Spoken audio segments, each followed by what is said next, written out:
दूसरी वस्तु है वह है विश्राम, विश्रांति। जो निरंतर विश्राम में रहता है, आराम में रहता है, वो परमात्मा के निकट है। बुध विश्राम सकल गुण निरंजन, बुध विश्राम सकल गुण रंजन, राम कथा कलि कलुष विभंजन, राम कथा कलि। इस कलिकाल में परमात्मा की कथाएं कलिकाल का विभंजन करने वाली हैं।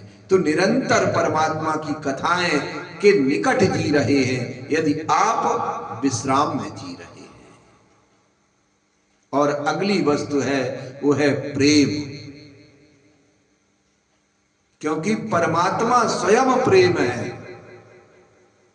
मानस में गोस्वामी जी लिखते हैं, प्रेम ते प्रकट हो ही मई जाना, हरि व्यापक सर्वत्र समाना, प्रेम ते प्रकट हो ही मई जाना। प्रेम से ही प्रकटता है परमात्मा। जो निरंतर प्रेम है, जिसके हृदय में निरंतर प्रेम में जीता है, तो आप परमात्मा के निकट जी रहे हैं। अगली वस्तु है वो है सत्य,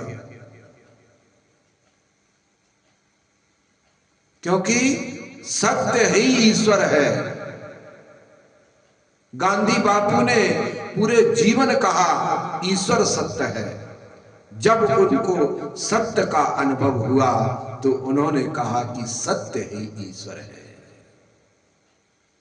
गोस्वामी जी भी मानस में लिखते हैं, धर्म न दूसर सत्य समाना, धर्म न दूसर सत्य समाना, आगम निगम पुराण बखाना।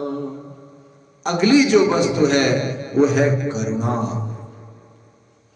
निरंतर करुणा में जो व्यक्ति रहता है, या यूं कहूं जिसके हृदय में करुणा है, जिसका हृदय करुणा से लबालब भरा है, तो समझ लो परमात्मा आपके निकट है या आप परमात्मा के निकट बैठे हैं।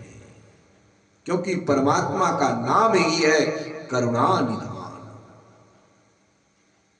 हनुमान जी जब रावण की अशोक वाटिका में मां जगत जननी जगदम्बा परांबा सीता से मिलते हैं, नहीं पहचानते हैं, तो कहते हैं, राम दूत में मात जान की, राम दूत में मात जान की, सत्य शपथ करुणा निधान की, सत्य शपथ करुणा निधान की।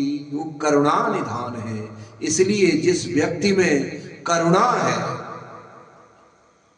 परमात्मा उसके निकट है या वो परमात्मा के निकट है। ये 5 वस्तुएं मैंने आपको बताई। इनमें जो जो आपके पास हैं आप अपना आकलन कर लीजिएगा। जय सिया राम।